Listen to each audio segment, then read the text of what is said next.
want to use tape to reduce pain if you're hypermobile. Well, the reality is it doesn't matter if you're hypermobile or not. Using tape is the same way. I use tape, the sports tape, quite a bit with my hypermobile patients because of the lack of stability in pretty much every joint. So the more common areas where there are issues are wrists, their shoulders, their ankles and feet, and their knees. So I'm just going to go ahead and use this opportunity to tell you about the concepts behind taping. Taping is essentially happening because it provides sensory input to your brain. So it's not necessarily immobilizing or limiting movement. It's more of a reminding the brain how to be. So the brain has many functions, and one of those is to provide basically safety and pleasure, so you're not experiencing pain. So it will do whatever it takes to provide that. And if you're hypermobile and essentially unstable, that becomes quite a bit of a challenge. So in general, when it comes to using tapes, you want to find out what movement makes it feel better. So let's say I'm working on taping my wrist, and if I move the wrist downward, it hurts more. Or let's just say that it just hurts more. So that means I want to keep the hand at the same level as the forearm more often. I don't want to make it drop, because when there's a flexion of the hand, there is just too much of a drop and disconnection between the hand and the forearm in the wrist joint.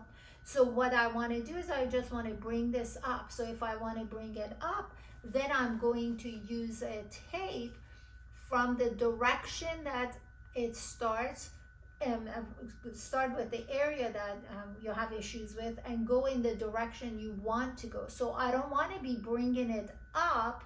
I just want to make sure it doesn't drop down so much. So I'm going to stabilize the wrist so I can place it on my knee, and then place make the tape and actually put it, then go from the hand all the way up to the forearm.